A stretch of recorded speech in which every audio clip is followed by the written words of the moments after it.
The red-hot poker sizzled against Lila's cheek. Pain erupted as iron branded flesh, leaving a crescent-shaped burn beneath her right eye. 10-year-old Lila thrashed against her chains, a silent scream trapped in her throat. "Stop squirming, demon." Tobias Mercer yanked the iron back, his tobacco-stained teeth bared in a snarl. "Next time, I'll mark you where everyone can see it." His bloodshot eyes gleamed with cruel satisfaction. Maybe what you need is a permanent reminder of what happens to ungrateful little devils. Martha Mercer's bony fingers dug into Lila's jaw, forcing the child to face the glowing iron again. "Hold still," she commanded.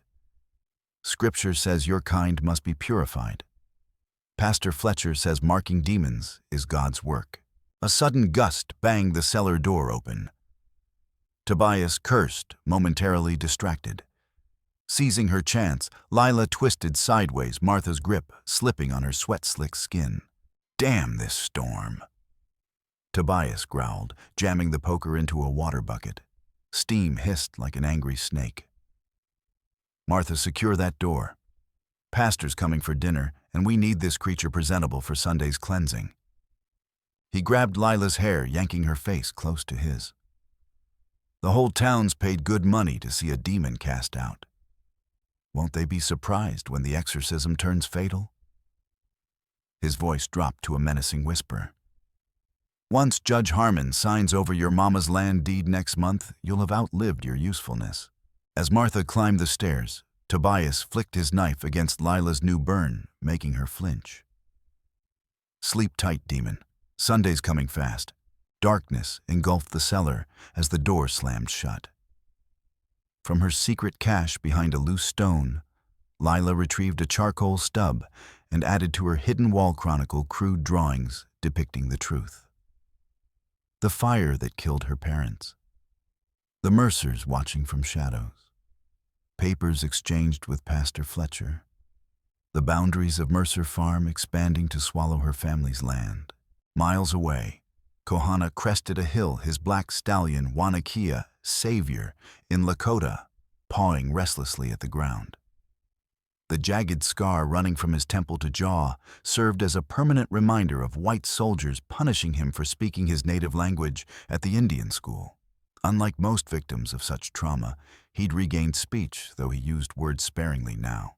He possessed a rare gift reading approaching danger through subtle shifts in air pressure, animal behavior, and cloud patterns. This talent had saved his life countless times. Today those senses screamed warning as he studied the horizon. "Storm's coming, Wanakia," he murmured, noting the distinctive cloud formation. Two kinds. One in the sky, one waiting in that town.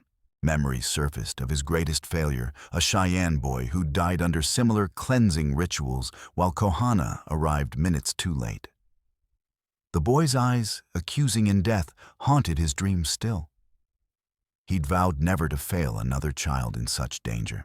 Pastor Elijah Fletcher arrived at the Mercer farmhouse with a leather case containing instruments resembling surgical tools, metal probes, curved blades, and a branding iron with an intricate symbol.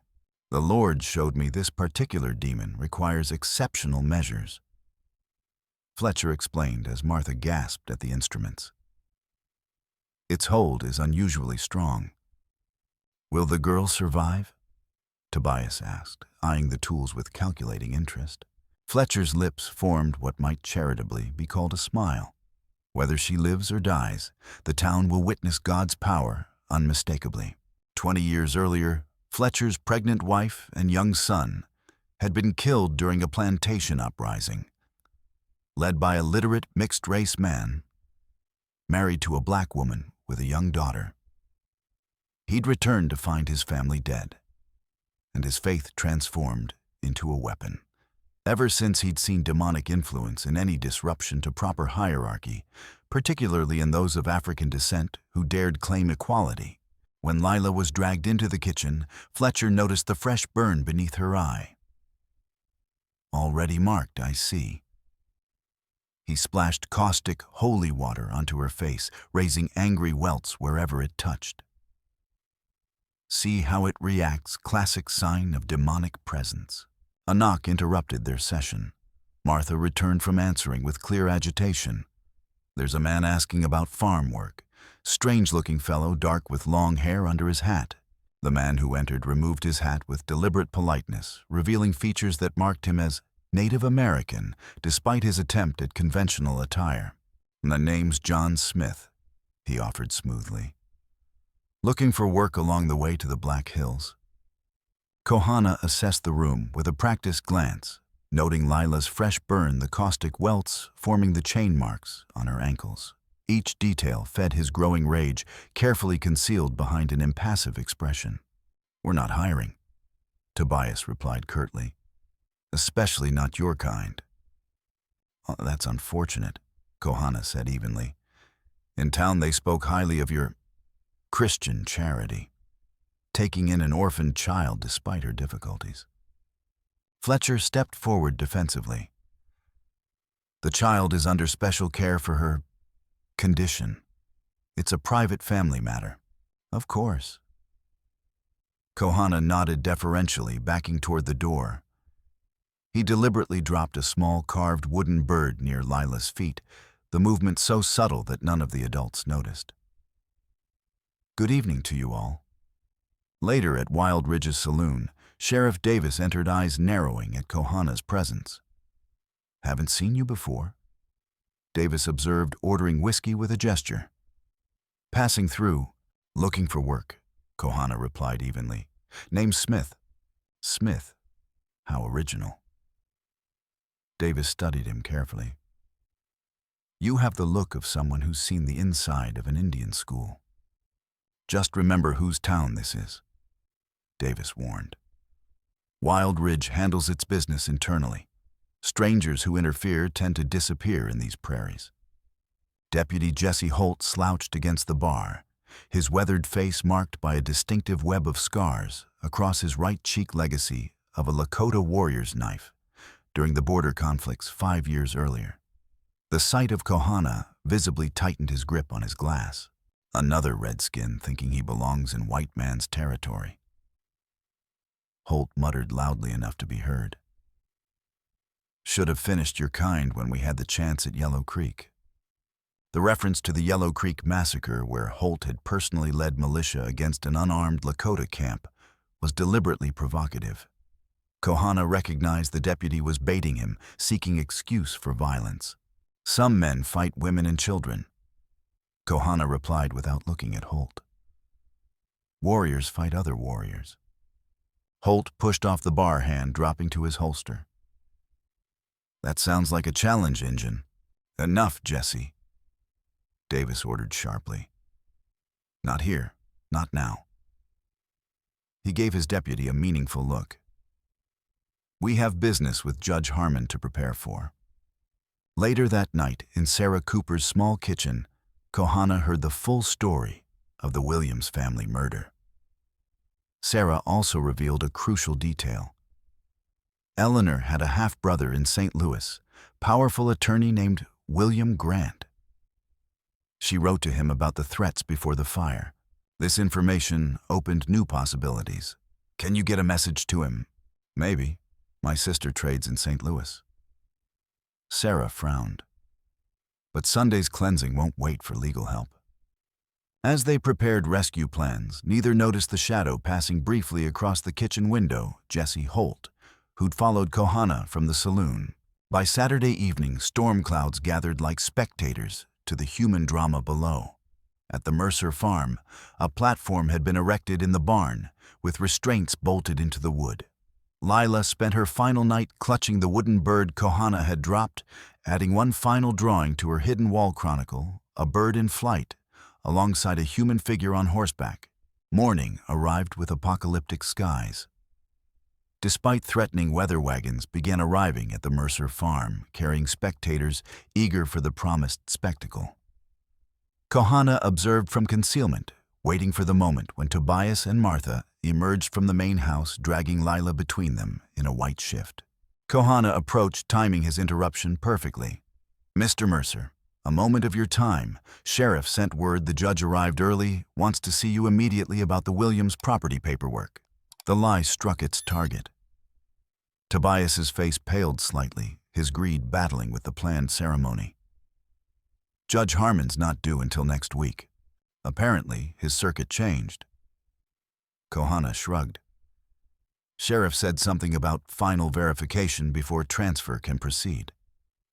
Their argument created the perfect diversion.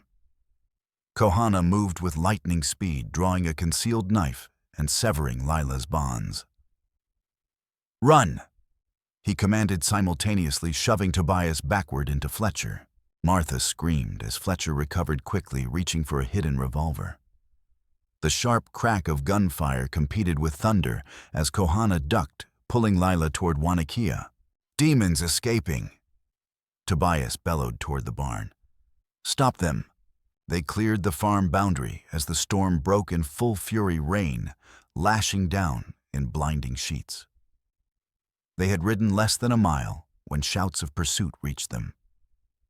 Through sheets of rain, Kohana glimpsed riders emerging from the Mercer farm, Davis Holt and 4 others, their horses struggling against the worsening storm. They reached a shallow river, now transformed into a churning torrent. "We can't cross here," Sarah Cooper shouted from the trees nearby. She had ridden ahead to their planned rendezvous point. "The ford's washed out." Kohana glanced back. Their pursuers were less than half a mile behind. His weather-reading abilities told him the storm was intensifying rather than abating. "Take Lila," he instructed Sarah, lifting the child toward her. "The old trapper's cabin we discussed, get there and stay hidden. I'll lead them away, then circle back." Now, for the first time, Lila resisted clinging to Kohana's arm with surprising strength. "You must," he told her firmly, pressing the wooden bird into her palm. "I will find you. This is my promise." Once Sarah and Lila disappeared into the tree line, Kohana turned Wanakia toward the river, deliberately leaving clear tracks before riding directly into the dangerous current. The stallion fought valiantly against the surging water, nearly losing footing several times before reaching the opposite bank. His strategy worked. Within minutes, Davis and his men reached the river. Through driving rain, he saw them hesitate at the dangerous crossing before Davis drove them forward, their determination fueled by hatred and promised rewards. "The land's worth 10 times what we paid with the railroad coming through." Davis shouted over the storm. "Find them or don't bother coming back." For hours, Kohana led them on an exhausting chase. His intimate knowledge of the terrain and exceptional weather-reading skills gave him crucial advantage, anticipating which areas would become impassable, which narrow ravines might flood suddenly, which trails would dissolve into treacherous mud. By late afternoon, he had reduced their number by half through clever manipulation of the landscape. Only Davis and Holt remained in close pursuit as darkness approached. Worse, Wanakia was showing signs of exhaustion after hours of punishing pace. Kohana guided Wanakia toward Devil's Finger's 5 towering stone spires overlooking a steep ravine. The dangerous path between the spires would become a death trap in current conditions. As he'd anticipated, Davis and Holt followed without hesitation, their caution eroded by hours of frustrating pursuit. When Wanakia reached the narrowest passage, Kohana dismounted, sending the stallion through to safety, while he scrambled up the rock face. By the time Davis and Holt rounded the bend, he was positioned 20 feet above, concealed in shadows. "Where'd he go?" Holt shouted over howling wind. As they passed beneath his position, Kohana dislodged a carefully selected boulder. It crashed onto the trail behind them, blocking their retreat. "Ambush!" Holt yelled, reaching for his rifle. Lightning struck one of the stone spires with deafening explosion. Rock fragments showered down as the formation partially collapsed, sending both men scrambling for safety. In the chaos, Kohana descended the opposite side and whistled for Wanakia, leaving his pursuers trapped between fallen rocks. Finding the trapper's cabin in near total darkness required all Kohana's tracking skills. When he entered dripping and exhausted, Lila launched herself across the room in silent embrace. "You're safe," Sarah breathed. "We heard gunshots hours ago, feared the worst." "Davis and Holt are temporarily contained," Kohana replied. "But we can't stay here long. They'll regroup by morning." As Sarah tended his injuries, she revealed disturbing news. "Jesse Holt was watching my house last night. I saw his reflection in my kitchen window, but pretended not to notice. He's been Davis's enforcer since the Yellow Creek massacre. Has personal hatred for Lakota after one warrior gave him those face scars." The storms flooding the lower valley, Kohana observed, reading the distinctive pattern of rainfall. "By morning, all eastern routes will be impassable. We'll need to head south toward Hamilton Junction instead. The telegraph office there could contact William Grant directly," Sarah suggested. "If we could reach him somehow." The plan took shape quickly. Sarah would remain with Lila, while Kohana rode to Hamilton Junction at first light, sending urgent word to St. Louis. With Judge Harmon already in the region for his circuit court, proper evidence could trigger immediate action. Dawn brought temporary respite from the storm. "I should return by midday," Kohana told Sarah as he prepared to depart. "If I don't head east toward the territorial boundary. Chayton, my Lakota brother, will be waiting at Split Rock Creek." Lila tugged his sleeve, pointing first to herself, then to him, then making walking motions with her fingers. "You want to come with me?" Kohana interpreted. She nodded vigorously, her meaning clear. They shouldn't separate again. "It's safer here," he explained gently.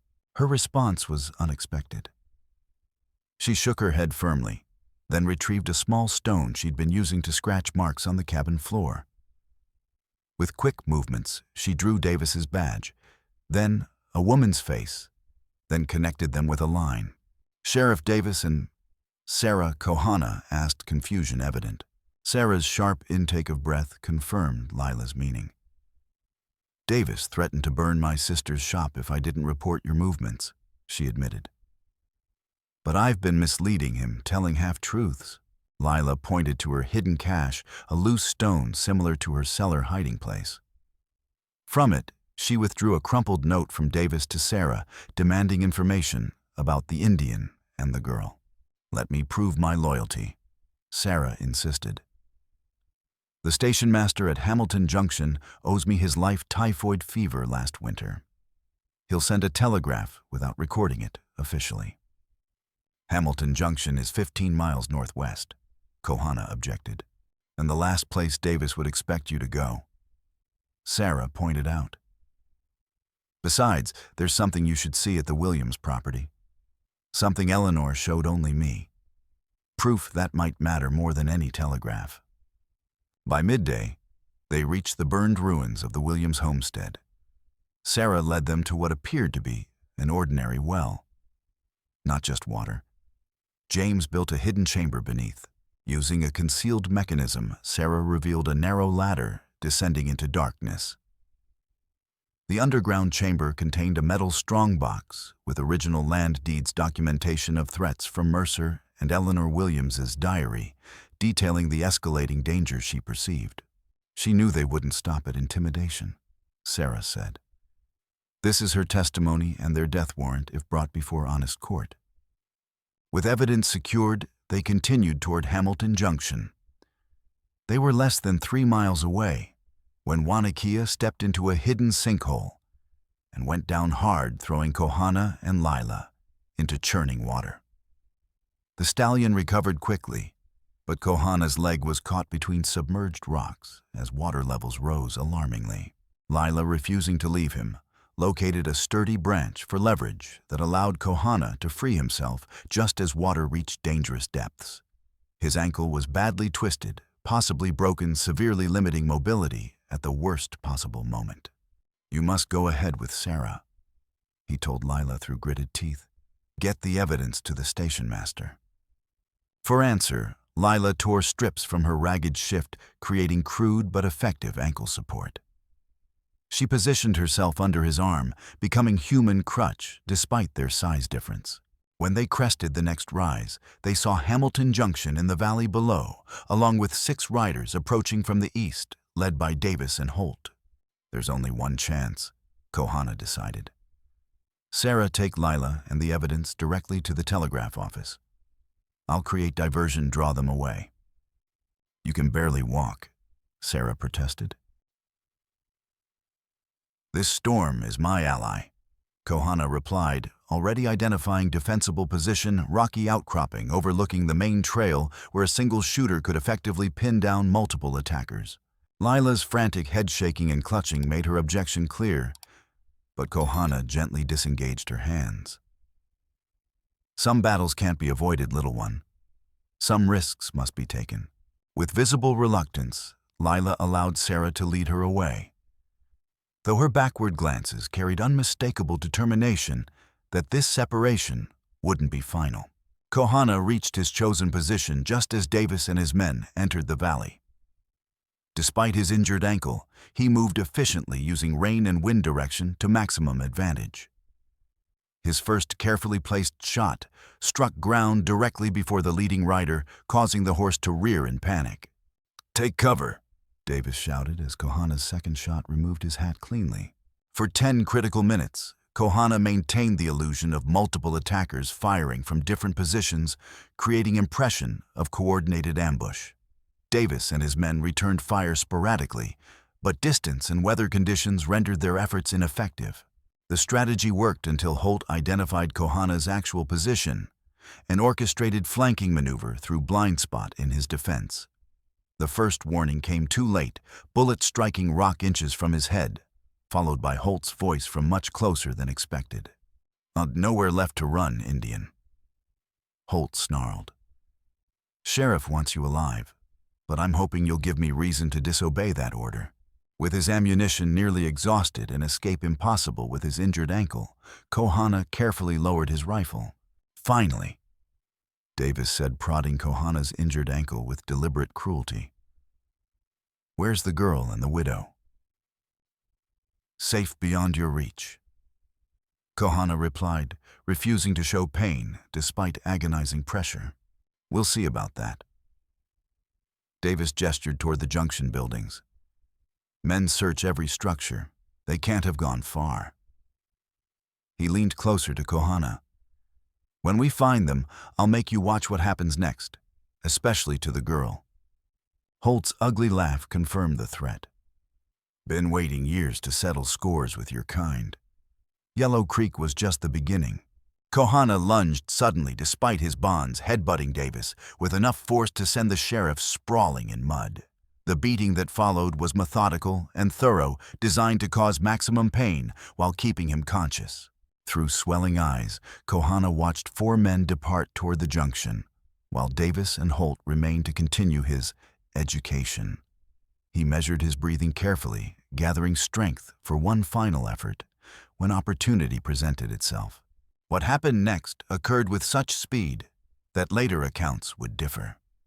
A small figure emerged from nearby brush, Lila, who had doubled back despite instructions. She hurled a rock with surprising accuracy, striking Holt's temple with enough force to stagger him. In that crucial moment of distraction, another actor entered the scene, a tall, distinguished man emerging from junction buildings with 3 armed men, wearing territorial marshal badges. "Sheriff Davis," the man called with authority. "You and your men are under arrest by order of Judge Harmon on suspicion of conspiracy to murder, land fraud, and kidnapping." Davis recovered quickly, reaching for his revolver despite the marshal's aimed weapons. "This is my jurisdiction," he snarled.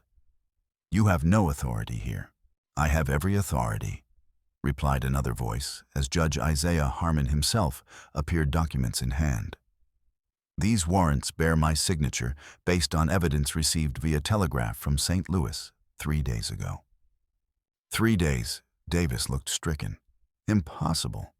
Your mistake," the tall man explained coldly, "was threatening my sister once too often. Her last letter reached me despite your interference.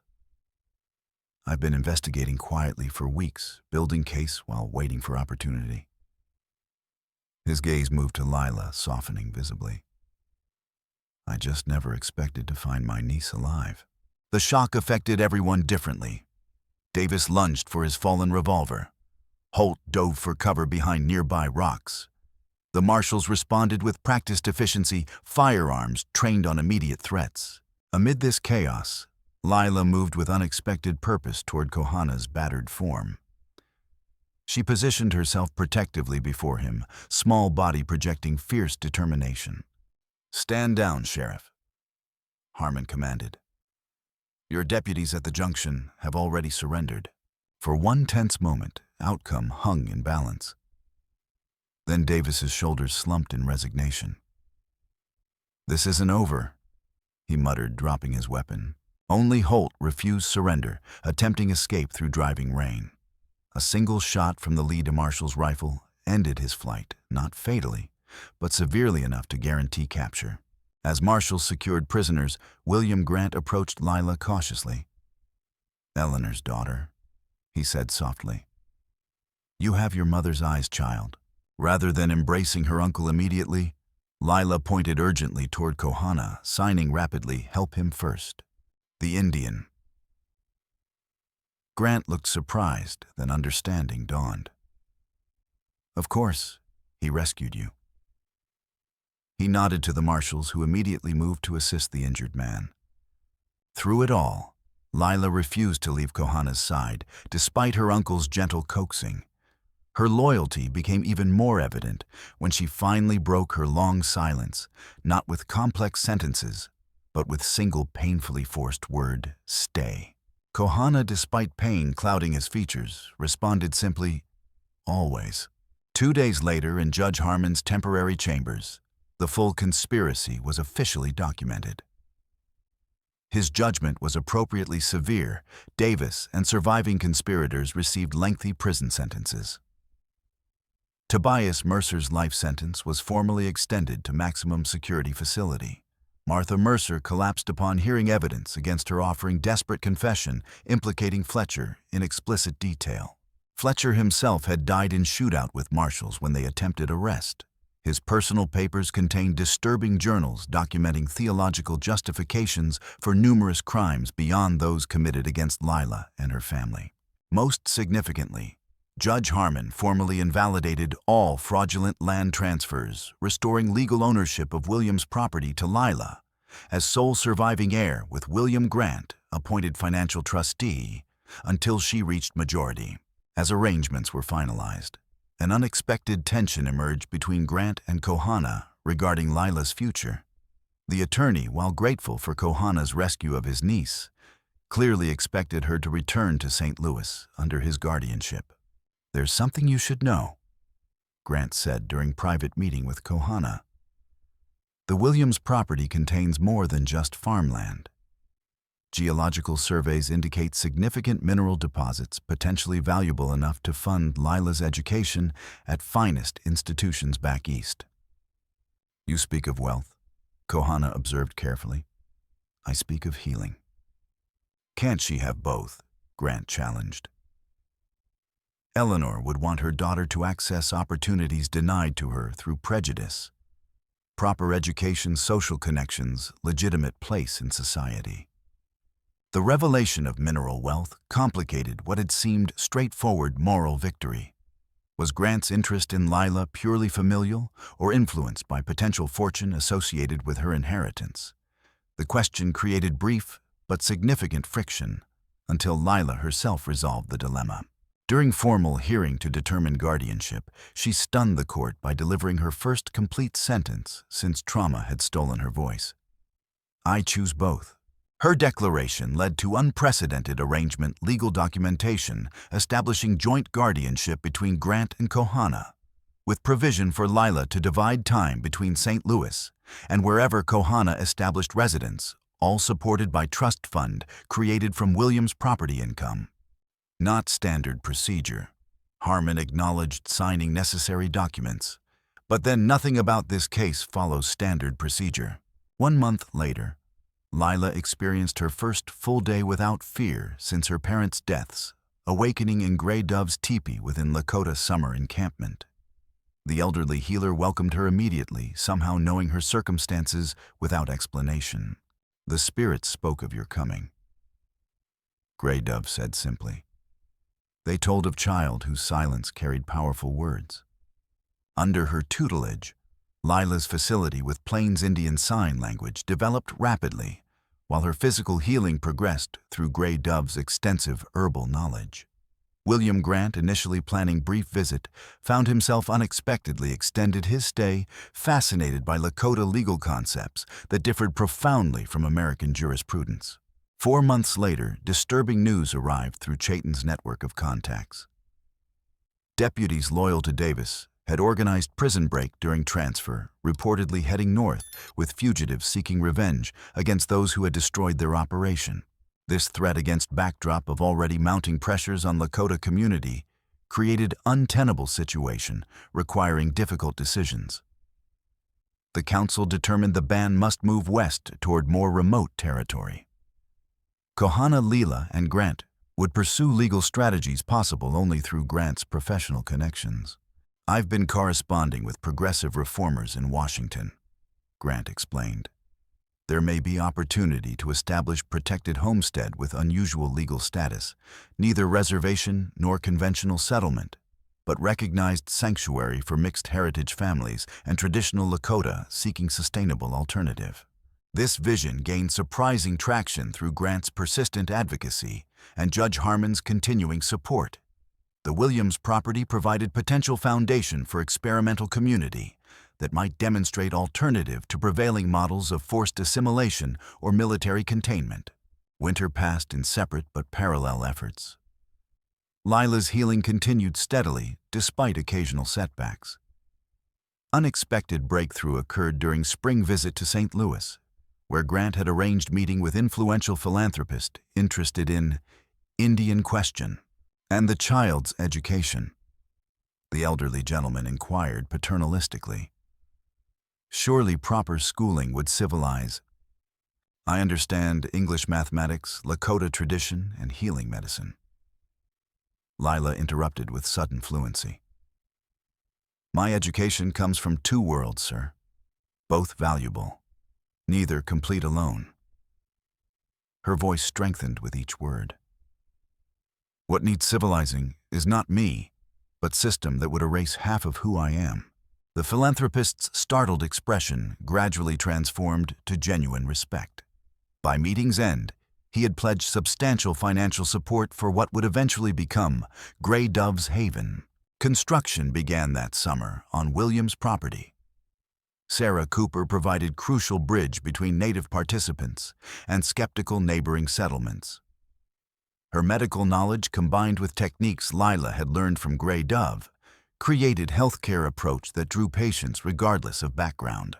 Davis's fugitive band remained dangerous shadow over these developing efforts. The threat crystallized into deadly reality when Lila was kidnapped while gathering medicinal plants near stream some distance from main construction site.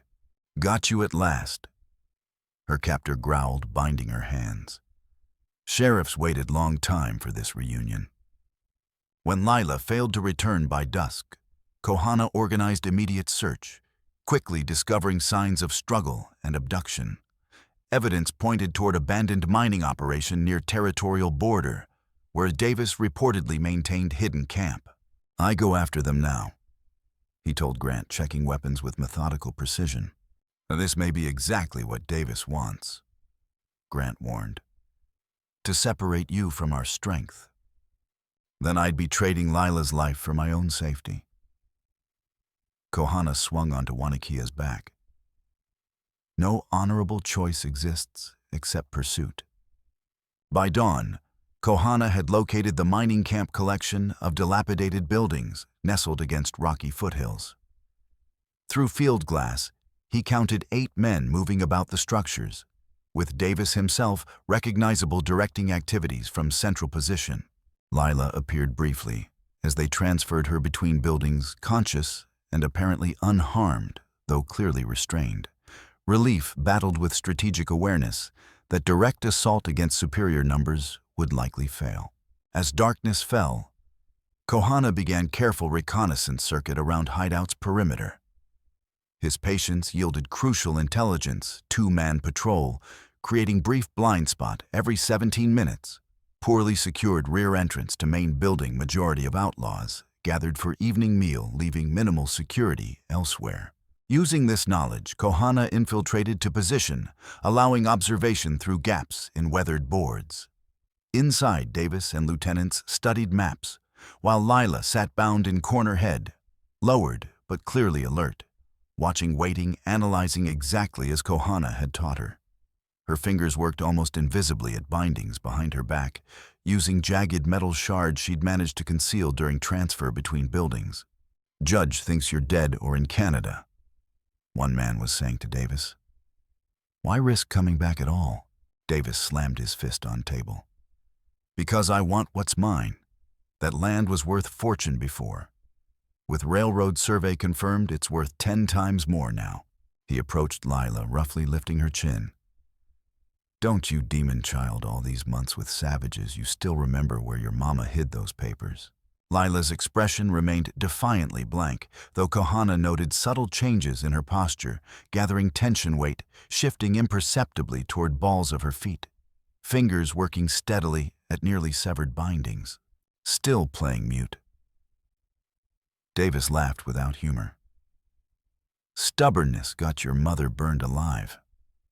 Remember that before you decide how tonight ends." As Kohana prepared for rescue attempt, movement in darkness behind him triggered instant defensive reaction. He spun, knife drawn, only to freeze in astonishment at figures emerging from shadows. Chayton stood there accompanied by 4 Lakota warriors, including Running Bull himself. Most surprising was third figure who stepped forward, William Grant attorney's customary formal attire, replaced by practical frontier clothing revolver holstered at his waist. "She's my blood," Grant stated simply. "I'll not fail Eleanor's daughter twice." Their strategy targeted Hideout's vulnerabilities: dry timber construction, single main exit, predictable guard rotations. Using materials scavenged from abandoned mining operations, they created multiple diversions to be triggered simultaneously, drawing attention outward while Kohana infiltrated to reach Lila. The attack commenced precisely as cloud-obscured moon plunging camp into deeper darkness. First diversion-controlled fire at stables drew immediate reaction. Second explosion of black powder residue at mine entrance created crucial confusion about whether they faced natural disaster or coordinated assault. Kohana used this chaos to approach main building from blind side, slipping through partially collapsed wall. Inside, he found Lila already free, having severed her bindings with the metal shard. She rushed toward him, pointing urgently toward back entrance where escape route lay. They had almost reached safety when door burst open. Davis silhouetted against now blazing stables. "I knew it," he snarled, leveling revolver at them. The savage couldn't stay away. What happened next occurred with such speed that later accounts would differ. Davis fired as Kohana pushed Lila toward cover. The bullet struck wood inches from her head.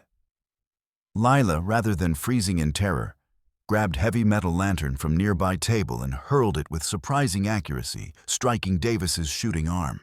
Kohana seized that moment to close distance, driving shoulder into Davis's midsection with bone-crushing impact that sent both men crashing into furniture. The revolver discharged again into ceiling as they grappled. Davis fought with desperate strength of man facing final reckoning, landing punishing blows. "Do it then," Davis challenged, breath catching as the blade pressed in. "Prove you're the savage they say you are." "Not worth your soul." Lila's voice, stronger than ever before, broke the deadly tableau. Before either could respond, ominous rumbling shook the building. Years of mining had weakened Hillside.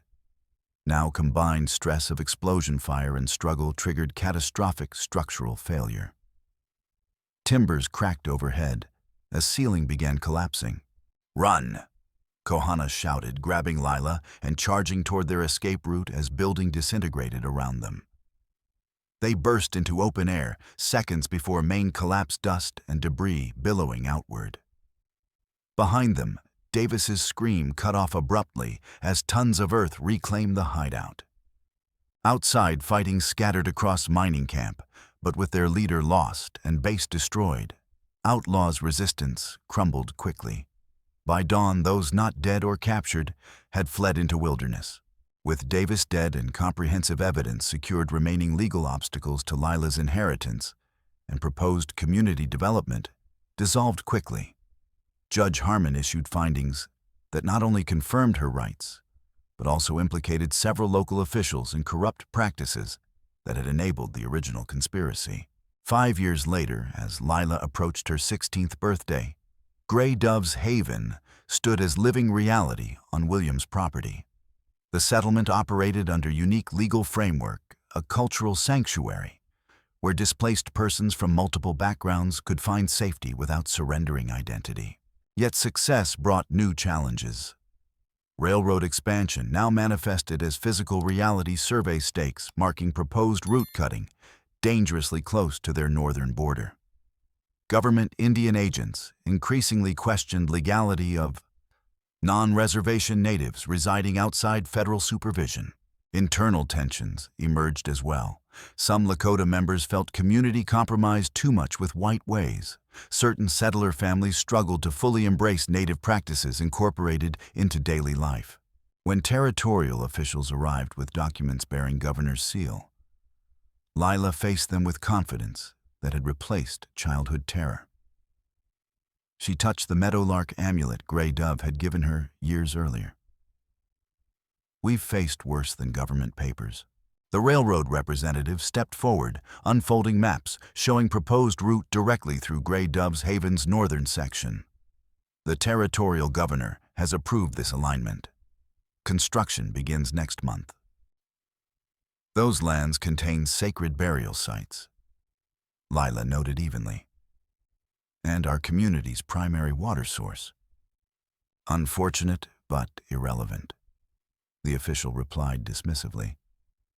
"Progress can't be impeded by primitive superstitions or inconvenient settlement patterns." Lila studied him carefully before responding.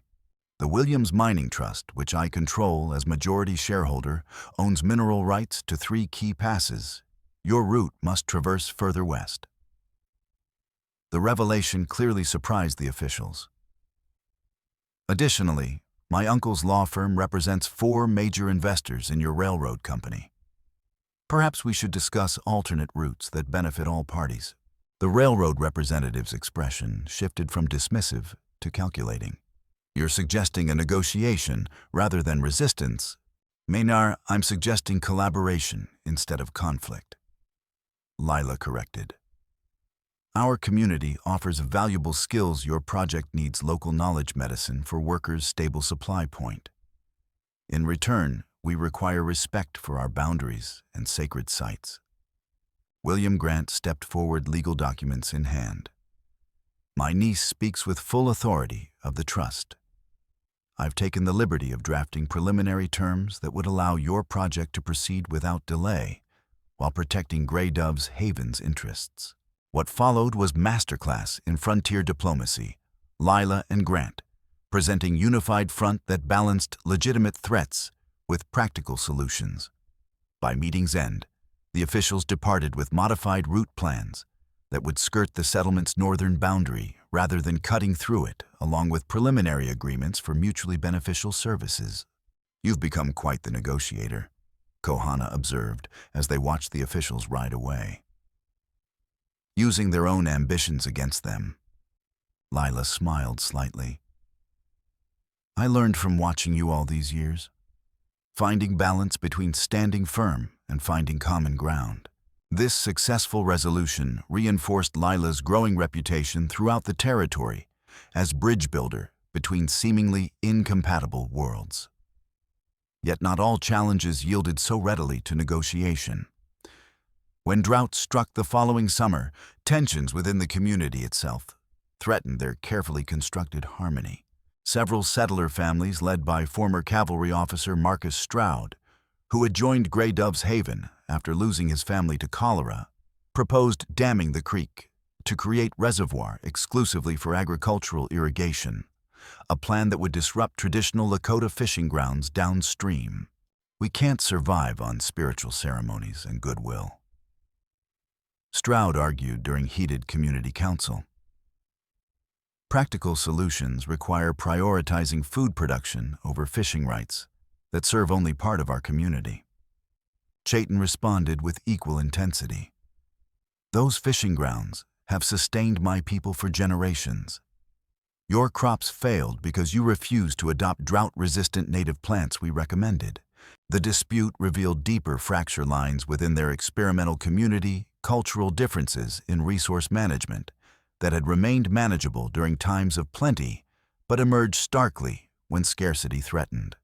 Both sides speak truth, Lila acknowledged, addressing the full council after listening to multiple perspectives. And both sides speak from fear. Instead of imposing solution, she organized systematic study of watershed management combining traditional Lakota knowledge with innovative irrigation techniques. The resulting system, partial seasonal damming coordinated with traditional fishing schedules, drew from both approaches while satisfying neither completely. No one got everything they wanted, she explained to Kohana afterward. But everyone got what they needed. Sometimes that's the best we can achieve. Her growing wisdom in such matters stemmed partly from unique education combining multiple traditions. Winters spent in St. Louis with William Grant provided access to formal schooling and strategic understanding of American legal and economic systems. Summers with Gray Dove before the elder's passing had deepened her connection to Lakota healing traditions and spiritual practices. Regular correspondence with Judge Harmon developed her understanding of territorial politics and emerging legal frameworks shaping frontier development. This integrated knowledge became especially crucial when remnants of Davis's outlaw band, now led by his vengeful brother Nathan, launched raid against Gray Dove's Haven during Harvest Festival the following autumn. Their attack timed when many community members gathered in Central Field targeted food stores and horses rather than people directly. The response demonstrated how far the community had evolved from fragile experiment to resilient partnership. Chayton's Lakota warriors coordinated seamlessly with Stroud's settler militia, employing complementary tactics that contained and then repelled the raiders with minimal casualties on either side. "Because, sir, they expected us divided," Stroud observed afterward, binding a minor wound received during skirmish. "Thought we'd fracture under pressure." "Our differences remain," Chayton acknowledged. "But against outside threat, those differences become strength, not weakness." This successful defense marked turning point in Gray Dove's Haven's development, proof that theoretical ideals of cultural cooperation could translate into practical survival advantages. Word spread through both native networks and settler communities, bringing new families seeking alternatives to reservation confinement or isolated homesteading. By Lila's 18th birthday, the settlement had grown to nearly 60 permanent residents, representing remarkable diversity. Lakota families unwilling to accept reservation. Life-mixed heritage couples rejected by both societies. Widows and orphans from frontier violence. Even handful of disillusioned former soldiers like Stroud seeking redemption through different kind of community. On that significant anniversary marking both her legal adulthood and 5 years since Gray Dove's Haven's founding, Lila joined Kohana on Familiar Ridge overlooking their creation. At 18, she had grown into a striking young woman whose quiet confidence and natural leadership had earned respect from individuals who would normally acknowledge neither female authority nor person of mixed heritage. "Where when you found me," she said after comfortable silence, "did you imagine this?" The question carried weight of assessment rather than wonder, evaluating achievement against impossible dream that had sustained them through darkest moments. "I imagined your freedom," Kohana replied honestly. "Your healing. Perhaps safe return to whatever remained of your original world." He gestured toward thriving community below. "This vision made reality. No, I could not have imagined this." "Nor I." Lila acknowledged. Even drawing birds on cellar walls dreaming of flight, I couldn't have conceived what freedom might actually become. Their reflective moment ended as Chayton approached with urgent purpose, reporting territorial officials approaching main gate, this time larger delegation, including military officers, alongside civilian administrators. The timing suggested planned intimidation rather than coincidental visit. Let them come, Lila said with quiet confidence that had replaced childhood terror. She touched the meadowlark amulet Grey Dove had given her years earlier. We've faced worse than uniformed men with documents. As they descended toward settlement to meet this new challenge, Kohana reflected on extraordinary journey from desperate rescue mission to establishment of community that challenged fundamental assumptions about cultural separation. The frightened mute child from rotting cellar had transformed trauma into wisdom chains, into choice-imposed silence, into powerful voice advocating for new possibilities. The delegation awaited them at community-centered territory's newly appointed Indian Affairs Commissioner, flanked by Army captain and railroad representative they'd negotiated with previously. Their expressions conveyed mixture of official pomposity and undisguised skepticism about seen before them. Lakota elders and white settlers gathered as equals, mixed heritage children playing nearby functional structures, combining traditional and modern building techniques. Miss Williams, the commissioner began, with barely concealed condescension. We've received concerning reports about activities here, specifically harboring natives who should be registered on designated reservations, conducting unauthorized ceremonies, operating outside established legal frameworks for land use. Commissioner Jenkins, Lila replied evenly. Grey Dove's Haven operates under specific legal charters signed by Territorial Governor and Federal Indian Affairs Department 3 years ago. All residents are properly documented. All activities conform to regulations governing experimental communities under Frontier Development Act. The commissioner frowned, clearly surprised by her command of relevant statutes. Nevertheless, changing policies require re-evaluation of such unusual arrangements. The Army has concerns about potential sanctuary for hostile elements. We maintain peaceful relations with all neighboring communities, Lila responded. As Captain Reynolds can confirm from military records showing 0 incidents originating from our settlement. The captain shifted uncomfortably, unable to contradict this factual statement. Still, regulations require, perhaps. William Grant interrupted smoothly, stepping forward with leather portfolio. The commissioner would like to review our updated charter application already approved by Washington last month, or correspondence from Senator Matheson confirming Grey Dove's Haven status as demonstration project for President's Commission on Indian Affairs Reform. The strategic deployment of political connections visibly deflated the commissioner's aggressive posture. What had been intended as intimidation exercise quickly transformed into face-saving formality, officials touring settlement, making routine inspections, ultimately departing with grudging acknowledgement that regulations had been technically satisfied. They'll be back, Grant observed as delegation disappeared down Main Road. With new regulations, new demands, new threats. Washington's policies shift with political winds, and will adapt while maintaining our core principles, Lila replied with hard-earned wisdom, as we've always done. Later that evening, community gathered for anniversary celebration, combining elements from multiple traditions, Lakota ceremonial prayers, alongside settler-style feast, traditional music, intertwining with newer forms, storytelling, that preserved important histories while creating shared narratives binding diverse residents together. During quiet moment amid festivities, Sarah Cooper, now Grey Dove's Haven's respected elder healer, approached Lila with small wooden box. This was your mother's, she explained softly. Eleanor asked me to give it to you when you were ready. I think that time has come. Inside lay silver locket containing miniature portrait of Eleanor and James Williams on their wedding day faces, radiating happiness despite challenges their mixed marriage would face in prejudiced world. Beneath portrait, faded paper contained Eleanor's handwritten message. For my daughter. Remember always, where others build walls, build bridges.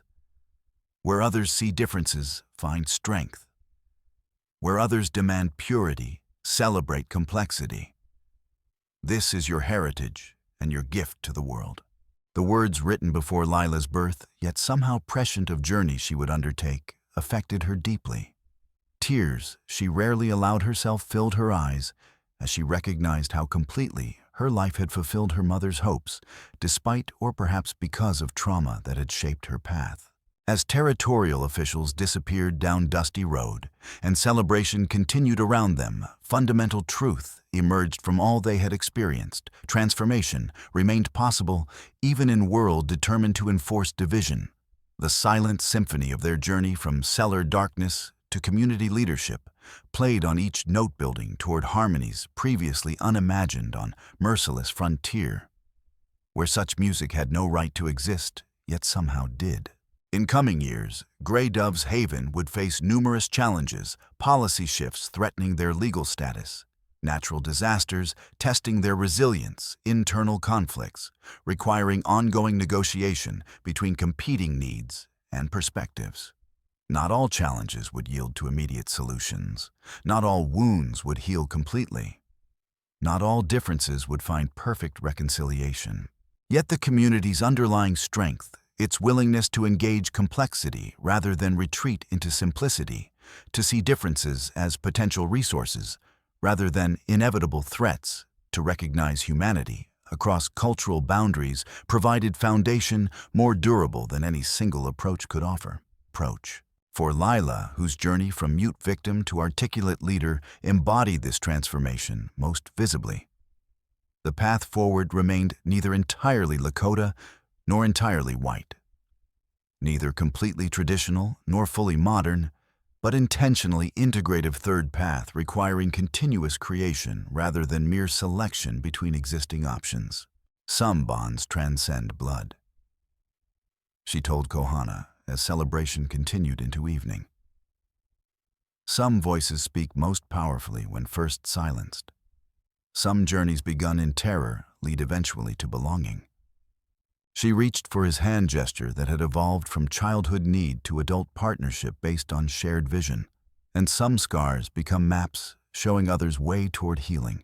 As darkness settled over prairie that had witnessed their extraordinary journey, stars emerging with timeless brilliance overhead, this truth remained foundation beneath all other considerations, and the most powerful response to silencing was not shouting, but creating new languages of possibility that expanded rather than contracted human potential.